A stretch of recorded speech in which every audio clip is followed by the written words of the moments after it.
Howdy folks, my name's Christian and welcome to Bullish on Farming. Today I just let the mums out to another 2 bales. Had to have them off the field the past 24 hours. We were +5 with rain, and that's not a good recipe for the field, especially since we've just started kicking off on our bale grazing program. We've consumed, we're now on our 7th and 8th bale, and we got about 70 bales all throughout this field. And we were out here for 3 days before I took them off for a day. Now we're back on. And with the way the weather's been behaving, I'm not too sure that we're, home free as of yet. And by home free, I mean, fully frozen over, ready to keep the cattle out here for a long period of time. But the beautiful thing about this program is because they are tracking back to the barn for water, which is past that tree line, because we never have a back fence as we push through this field with the cattle. We can always call them back to the barn and bring them into the barnyard if things look like they're getting soupy. And I keep my eye on the weather app. I'm sure every single farmer out there does the same. It's the most frequent use app on my phone. And so, usually I say 2 days of frozen temperatures morning and night before you put your cattle on the fields.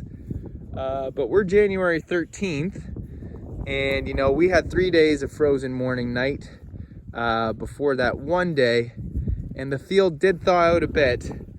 But I'm eager to get the cattle out here, and I'm willing to make that trade-off because we're going right to -9 this afternoon, -15 with wind chill overnight. So we're heading right into hard frozen temperatures for the next couple days at least. And, for a couple hours, things might be a little softer than we would like on the ground, but it's not too bad, okay? And, you can see a lot of slush around there, which just goes to show that we're not deep freezing yet. But the cattle aren't doing too much poaching, and I won't really know until tomorrow. But I did feel the ground, obviously, before I let them out. And it was a little bit on the fence, and I thought, well, I'd rather put them out this afternoon than wait all the way till tomorrow morning. So I put them out, and we'll see how it works. A little bit of poaching around the residue pat that you're left with there isn't the biggest deal because you can always spread the hay over it. And if you're already thinking that you're investing time in that spot, 1 to 2 years, because this is a high impact method, for that area to have enough time to bounce back and really restore itself, because it will come back stronger than before you bale grazed it, that's for sure. You won't mind a little bit of poaching around because you can just band-aid that with carbon and focus on increasing fertility in that spot rather than worrying, about poaching too much. Now, I'm not saying you want to poach, and by poach I mean the cattle punching the ground with their hooves if the ground is soft, which is why most people keep their cattle off the fields in the wet weather. But now we're in winter, so we're utilizing the freezing temperatures in a way where we're able to increase our stocking density, because there's no way that the cattle just spending time and pretty much what you could see in the camera. Of course, they track back to the barn to get water, and they have all of this if they really want to. But let's be real, those of you who run cattle know they either spend time in the trees, which is a windbreak or a break from the elements around their feed, or they commute to the water, with the visit to their mineral feeder every now and then. So, we couldn't do this, obviously. Even in the middle of a dry summer, I wouldn't want to have cows mobbing around a bale like this. Only with frozen ground, with snow and ice beneath the cattle's feet, am I willing to do it, okay? So in a picture-perfect scenario, the ground is rock hard with layers of snow and ice beneath their hoofs, because, these are Angus, about 1,500 pound moms, maybe some, 14, whatever. And if you have, let's just say, 11 or 12 of them mobbing around a bale, well, I don't have to do the math, you can do it. That's something in between 15 to 20,000 pounds. So, poaching the soil is definitely a possibility. So you want to make sure that you have the right conditions for that. I've been doing it for some time now. So I know leading into freezing temperatures what I'm willing to do with the cattle.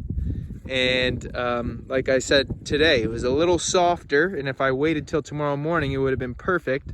But I think in the next few hours, we're gonna be where we wanna be, and I won't be on the farm. So I put them out here for the sake of getting them on the land, out of the barnyard paddock, and you know, living that forage-based lifestyle out on a field, keeping the cattle clean, giving them more than enough feed than what they need, and keeping them active because they always have to commute back for water.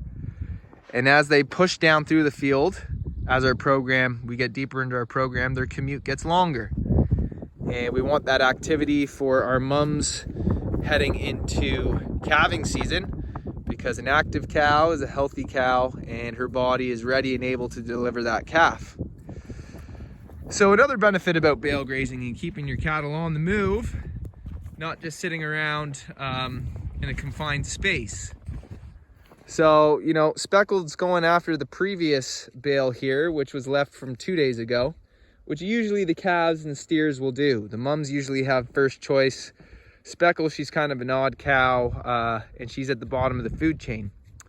So really, she eats a lot with the calves and the steers. And I'm happy to see her cleaning up this, because I did leave a little bit more than usual because I had to take off the cattle in anticipation of the warmer weather.